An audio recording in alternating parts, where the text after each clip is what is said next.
मनोरमा जी अपने कमरे में बैठी बैठी बोर हो रही थी। इसीलिए अपनी बहू रचना के पास जाकर बोली, बहू कोई काम हो तो बता दो, मैं कर देती हूँ। तो रचना ने हमेशा की तरह रूखेपन से जवाब दिया, माँ जी आपसे कुछ नहीं होगा, आप जाकर चुपचाप आराम करें। तो मनोरमा जी चुपचाप वापस अपने कमरे में लौट आईं। शाम को जब उनका बेटा सुमित ऑफिस से घर आया तो मनोरमा जी बोली, बेटा तुम्हारे पापा की तस्वीर नीचे गिरकर टूट गई है। मैंने उठाई तो मेरे हाथ में भी कांच लग गया। मुझे तो नज़र नहीं आता, तुम थोड़ा देख लोगे क्या? और बेटा अपने पापा की तस्वीर को जब समय मिले तो उसका शीशा लगवा देना। घर में टूटी हुई तस्वीर। मनोरमा जी आगे कुछ बोलती उससे पहले ही उनका बेटा सुमित गुस्से से बोल, माँ क्या ज़रूरत है आपको पिताजी की तस्वीर को बार बार उतारने की? पर बेटा माँ प्लीज आप छोटी छोटी बातों के लिए मुझे परेशान मत किया करो। मैं ऑफिस से थक हार कर आता हूँ, थोड़ा आराम भी करने दिया करो। बोलकर सुमित अपने कमरे में चला गया। तो मनोरमा जी के दिल में एक टीस सी उठी। उनका मन भारी हो गया क्योंकि उनके हाथ में बहुत ही ज़्यादा दर्द हो रहा था। और फिर भी बेटे ने उनकी बात को अनसुनी कर दी। अपने आंसू पोंछकर मनोरमा जी वहां से उठी और अलमारी की दराज में कुछ ढूंढने लगी। एक पुराना सा चश्मा जिसकी फ्रेम की एक डंडी टूटी हुई थी, उसको देख उनकी आंखों में चमक आ गई। मनोरमा जी ने अपने चश्मे को थोड़ा साफ किया और फिर कांपते हाथों से उसको पहन अपने हाथ से वो कांच निकालने लगी। बहुत कोशिश करने पर आखिरकार वो शीशा निकल ही गया। दिन प्रतिदिन वे व्यवहार और बड़ा होता जा रहा था। कभी कभी रचना तो कह भी देती, इतनी उम्र हो गई है लेकिन फिर भी माँ जी एक जगह नहीं बैठ सकती। जब देखो किसी न किसी बात पर परेशान करती रहती हैं। तो सुमित भी रचना का साथ देते हुए कहता, माँ आप एक जगह नहीं बैठी रह सकती क्या? इधर उधर ताका झाकी करने की क्या जरूरत है? बेटे बहू की बातें सुनकर मनोरमा जी का दिल और ज्यादा टूट जाता। उन्होंने कभी सोचा भी नहीं था कि एक दिन ऐसा भी आएगा कि अपने ही घर में वो परायों जैसा महसूस करेंगी। मनोरमा जी अपनी उम्र के आखिरी पड़ाव पर थीं। बाल सफ़ेद हो चुके थे और चेहरे पर झुर्रियों की लकीरें जिंदगी के संघर्षों की गवाही दे रही थी। उन्होंने अपना पूरा जीवन अपने दोनों बच्चों की परवरिश में लगा दिया। पति के देहांत के बाद उन्होंने अकेले ही तो दोनों बच्चों को पाला था।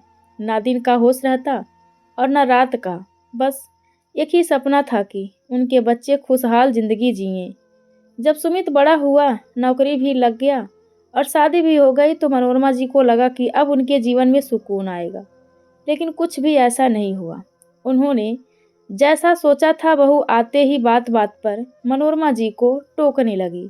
बहू के साथ साथ बेटे के व्यवहार में भी बदलाव आने लगा। तो मनोरमा जी को ऐसा महसूस होने लगा कि वो इस घर में एक बोझ बन गई हैं। मनोरमा जी की बेटी प्राची जब भी अपनी माँ से फ़ोन पर बात करती तो मनोरमा जी की आवाज़ में उदासी महसूस करती। माँ सब ठीक तो है ना? रचना कई बार पूछती लेकिन मनोरमा जी हमेशा मुस्कुराकर जवाब देती, हाँ बेटा सब अच्छा है। लेकिन दिल ही दिल में अपनी तकलीफ़ें छुपा रही थी। एक दिन जब प्राची मायके में आई तो उस वक्त रचना और सुमित घर पर नहीं थे। वो सीधी अपनी माँ के कमरे में गई तो उसने महसूस किया कि माँ की आंखें सूजी हुई है। वो समझ गई कि कुछ तो गलत हो रहा है। माँ सच बताइए, आप रो रही थी ना? भैया भाभी आपको कुछ कहते हैं क्या? प्राची ने चिंतित होकर पूछा। तो मनोरमा जी मुस्कुराते हुए बोली, अरे नहीं बेटा, ऐसा कुछ नहीं है। वो दोनों तो मेरा बहुत ही ज़्यादा ख्याल रखते हैं। बस कभी कभी तुम्हारे पिताजी की बहुत ही ज़्यादा याद आती है, इसीलिए आंखें भर आई थी। मनोरमा जी प्राची को कुछ नहीं बताना चाहती थी कि बेटा बहू उनके साथ कितना ज़्यादा बुरा व्यवहार करते हैं। लेकिन प्राची सब कुछ समझ रही थी पर कुछ कह नहीं सकती थी, क्योंकि अगर उसने अपने भाई भाभी को कुछ कहा तो उसके चले जाने के बाद वो माँ को और भी बातें सुनाएंगे। ये सोचकर उसने अपनी माँ से कहा, माँ आप मेरे साथ मेरे घर चलो ना। प्राची की बात सुनकर मनोरमा जी धीरे से बोली, कैसी बातें कर रही है बेटा? कोई माँ अपनी बेटी के घर कैसे रह सकती है? अरे, माँ तो अपनी बेटी के घर का पानी तक भी नहीं पीती, तो फिर मैं तेरे घर कैसे रह सकती हूँ? और लोग क्या कहेंगे कि बेटे बहू के होते हुए भी माँ अपनी बेटी के घर रहती है? इसीलिए बेटा, मैं नहीं चाहती कि मेरे बेटे बहू के बारे में लोग कुछ भी कहें। माँ की बात सुनकर प्राची समझ चुकी थी कि चाहे वो कितना भी कह ले, लेकिन माँ उसके साथ नहीं जाएगी। कुछ देर तक अपनी माँ के साथ हाल चाल बांटकर प्राची वापस अपने ससुराल चली गई। अगले दिन रविवार था। सुमित और प्राची तैयार होकर घर से बाहर जाने लगे तो उनको ऐसे जाते हुए देखकर मनोरमा जी ने कहा, बेटा कहीं जा रहे हो क्या? तो रचना उनकी ओर गुस्से से देखते हुए बोली, माँ जी, आपको इतनी भी समझ नहीं है कि जब कोई बाहर जा रहा हो तो उसे टोका नहीं करते हैं? तभी सुमित ने जल्दी से रचना का हाथ पकड़ा और बोला, अरे रचना, तुम भी किसे समझा रही हो? देर हो रही है, चलो। फिर माँ के ओर मुड़कर बोला, और हाँ माँ, तुम पूछ रही थी कि हम कहाँ जा रहे हैं, तो सुनो, हम 2 दिन के लिए घूमने के लिए जा रहे हैं। बोलकर सुमित और रचना दरवाजा बंद करके चले गए, बिना ये सोचे कि उनके जाने के बाद माँ अकेली कैसे रहेंगी, क्या खाएंगी। मनोरमा जी चुपचाप दरवाजे की ओर देखती रह गईं, जैसे कुछ कहने की हिम्मत जुटा रही हूँ, लेकिन उनके पास शब्द नहीं थे। अब दोपहर हो चली थी और भूख से उनका पेट ऐंठ रहा था। वो उठी और धीरे धीरे रसोई में गईं, पर वहाँ का हाल देखकर उनका दिल बैठ गया। झूठे बर्तनों का ढेर लगा हुआ था, सारा सामान अस्त व्यस्त पड़ा था। ऐसा लग रहा था जैसे रचना ने जल्दी जल्दी में कुछ भी समेटने की जरूरत ही नहीं समझी। थकान और भूख के बावजूद भी मनोरमा जी ने पहले रसोई की साफ सफाई की। हाथों में अब वो ताकत नहीं बची थी, लेकिन उन्होंने खुद को संभाला और गैस चालू कर अपने लिए दाल चावल चढ़ा दिए। फिर थोड़ी देर के लिए वही रसोई में बैठ गईं। थकान इतनी थी कि कब उनको नींद आ गई उनको पता ही नहीं चला। जब नींद खुली तो देखा चावल और दाल गैस पर बंद पड़े हैं। दाल और चावल तो अभी पके भी नहीं थे। उन्होंने दोबारा गैस चालू की, लेकिन आग की लो बस हल्की सी टिमटिमा कर बुझ गई। शायद सिलेंडर खत्म हो गया था। फिर सोचने लगे कि फ्रिज में रखा खाना ही खा लें, लेकिन जब फ्रिज खोला तो फ्रिज में भी कुछ नहीं था। ये देखकर उनकी आंखों में आंसू आ गए और मन ही मन सोचने लगी, क्या अब उन्हें अपने ही घर में इस तरह 2 वक्त की रोटी के लिए भी जूझना पड़ेगा? मनोरमा जी के सब्र का बांध आखिरकार टूट चुका था। भूख और कमजोरी के कारण अब उनकी हिम्मत जवाब देने लगी थी। सुमित और रचना के लौटने की कोई खबर भी नहीं थी। ना कोई फोन आया, ना कोई संदेश। कांपते हाथों से मनोरमा जी ने मोबाइल उठाया। कुछ देर तक नंबर ढूंढती रहीं और फिर बेटी का नाम आते उंगलियां रुक गईं। तो एक गहरी सांस लेते हुए मनोरमा जी ने फोन लगा दिया। जैसे ही प्राची ने फोन उठाया तो मनोरमा जी की रुती हुई आवाज निकली, अब यहाँ और नहीं रह सकती, तुम आ जाओ बेटी। तो प्राची ने कहा, तुम चिंता मत करो माँ, मैं आ रही हूँ। ये सुनते ही मनोरमा जी की आंखों में आंसू बहने लगे, क्योंकि ये वही बेटी थी जिसके बार बार कहने पर भी मनोरमा जी उसके साथ नहीं गई, क्योंकि उनका मानना था कि बेटियां पराया धन होती हैं। इसी सोच ने उन्हें कभी यह एहसास नहीं होने दिया कि उनकी बेटी भी उनकी संतान है, जो आज भी उन्हें उतना ही चाहती है जितना पहले चाहती थी। लेकिन आज जब कोई सहारा नहीं दिखा तो बेटी के पास ही फोन मिला बैठी। अपने आंसू पोंछते हुए मनोरमा जी ने फोन कान से हटाया, आंखें बंद की और एक गहरी सांस ली। आज पहली बार उन्हें लग रहा था कि वो अकेली नहीं हैं, अब कोई अपना आ रहा है। लेकिन आंखों में फिर भी आंसू थे, क्योंकि जो बेटा उनके बुढ़ापे का सहारा होना चाहिए था वही उन्हें अकेलेपन की इस खाई में धकेल चुका था। उन्होंने घर के चारों ओर नजर दौड़ाई तो हर कोना वीरान लग रहा था। ये वही घर था जहाँ कभी सुमित की हंसी गूंजा करती थी, जहाँ उनके हाथों से बने खाने की महक पूरे घर में फैल जाती थी। लेकिन अब इस घर में बस सन्नाटा था, एक ऐसा सन्नाटा जो दिल को चीर रहा था।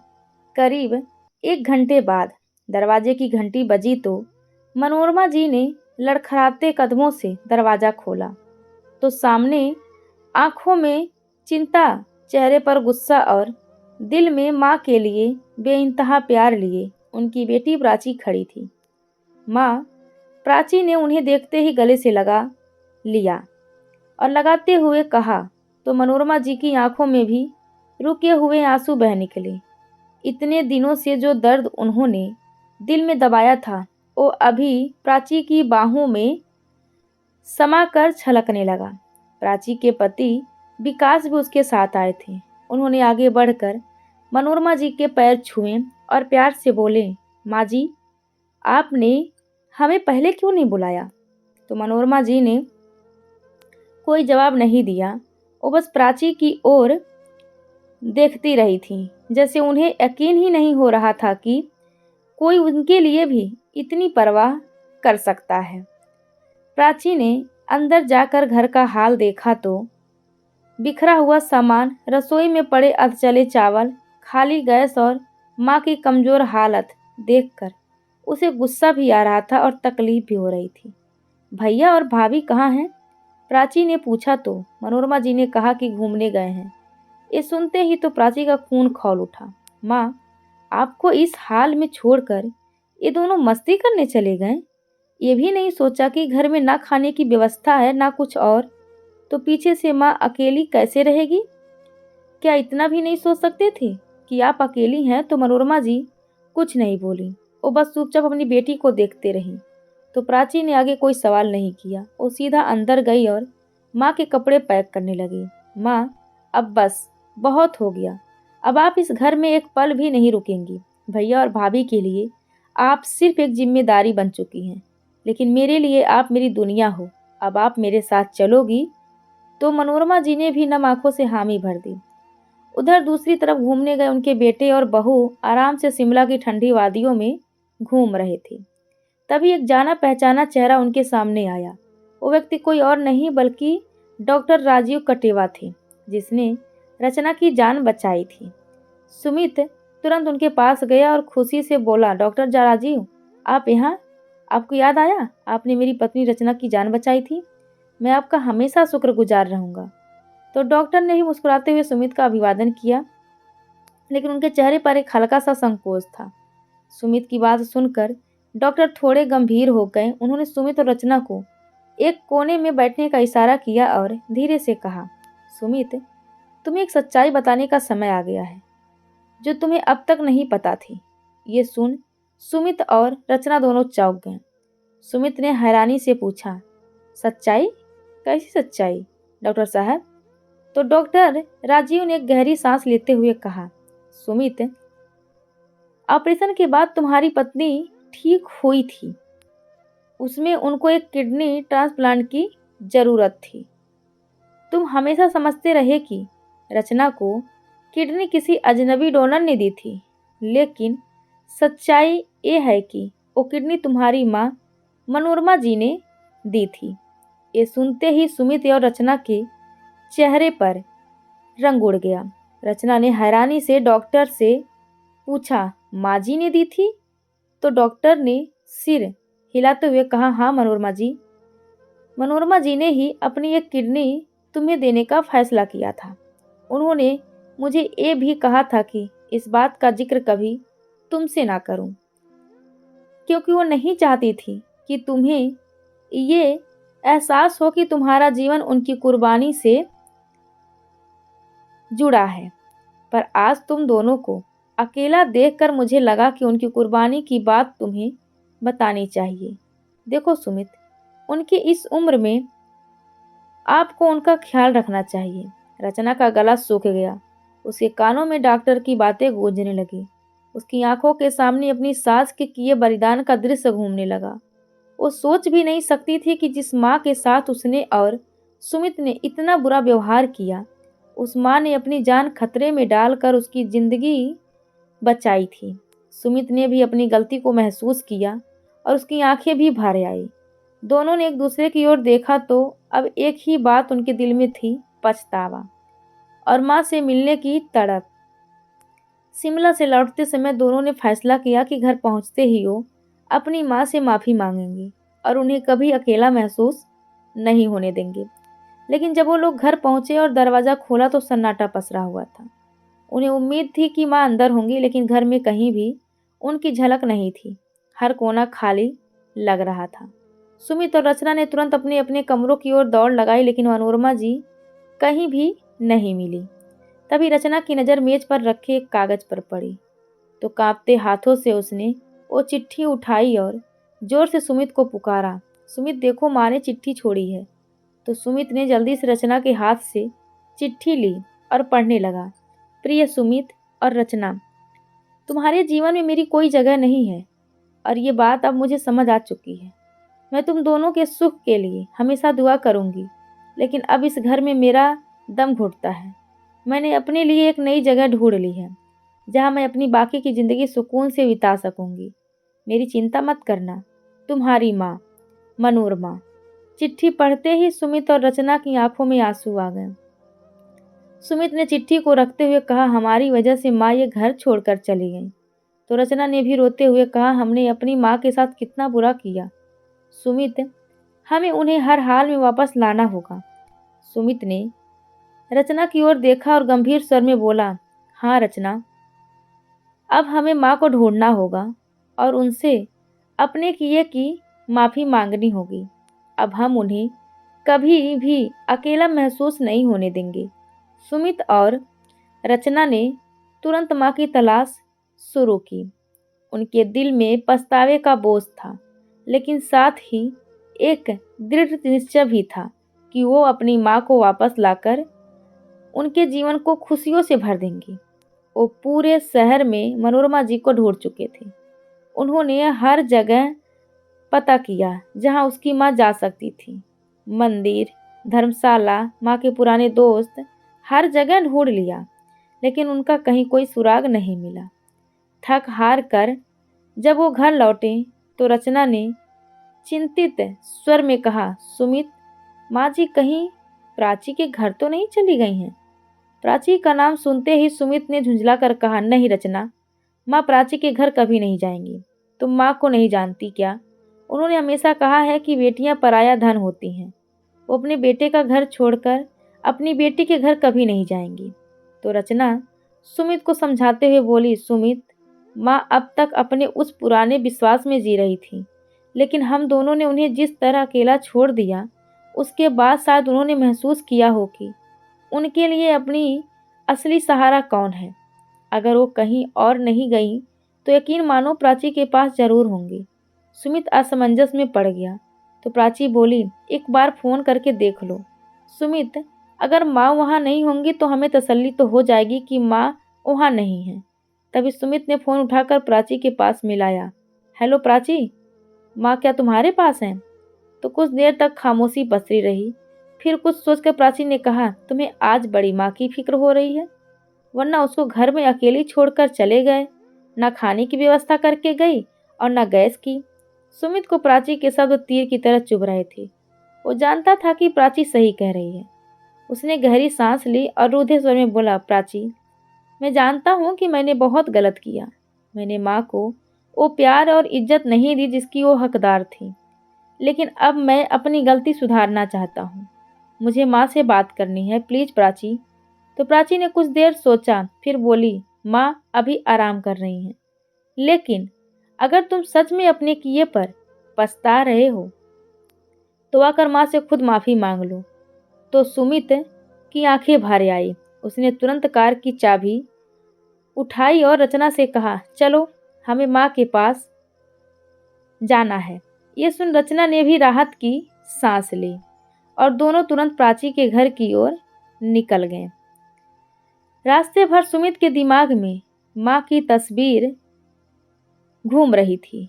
क्या माँ उसे माफ कर पाएगी? सोचते सोचते वो कब अपनी बहन के घर पहुंच गया, उन्हें पता भी नहीं चला। जाकर बेल बजाई तो उसकी बहन प्राची ने आकर दरवाजा खोला। प्राची की आंखों में नाराजगी थी। लेकिन चेहरे पर वही अपनापन था। वो चुपचाप अंदर आ गई। सुमित और रचना भी उसके पीछे पीछे अंदर आ गए। सुमित की नजरें कमरे में माँ को खोजने लगी। तभी उसकी नजर मनोरमा जी पर गई, जो बेड पर लेटी हुई थी। माँ को देखकर उसकी आंखें नम हो गईं। तभी प्राची ने गहरी सांस ली और थोड़े नरम स्वर में कहा, भैया, माँ ने पूरी जिंदगी तुम पर और तुम्हारा घर बनाने पर न्यौछावर कर दी, और बदले में उन्हें क्या मिला? सिर्फ अकेलापन। ये सुन सुमित की आंखें शर्म से झुक गई। रचना भी खुद को दोषी महसूस कर रही थी। सुमित ने घुटनों के बल बैठते हुए धीरे से माँ का हाथ थाम लिया। तो मनोरमा जी ने जैसे ही आंखें खोली और सामने सुमित को देखा तो कुछ पल के लिए कुछ समझ नहीं पाई।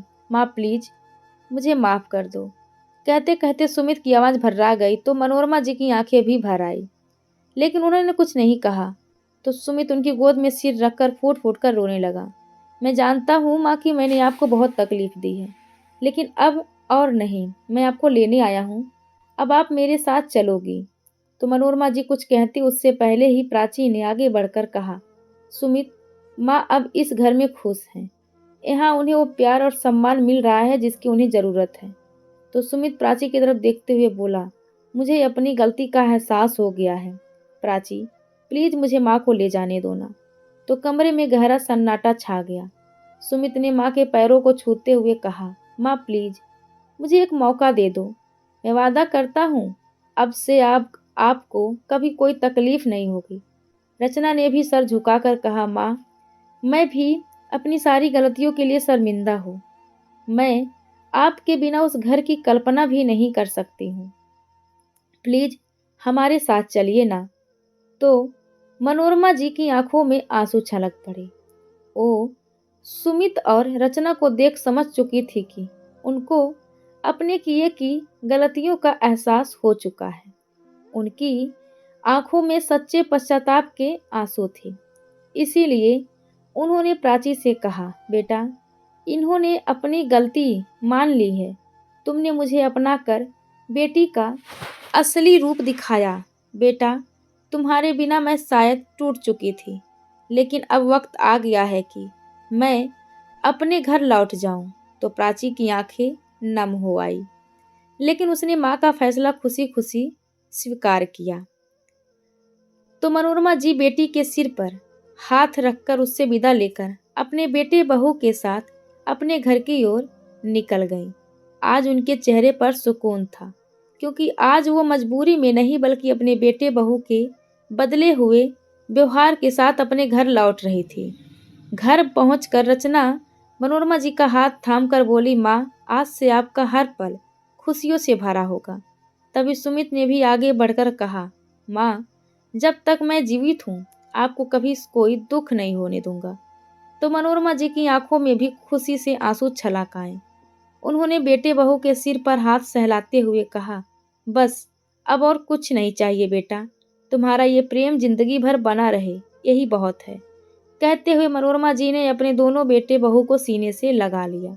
तो दोस्तों, हमारी आज की कहानी आप सभी को कैसी लगी कृपया कमेंट करके जरूर बताएं। धन्यवाद।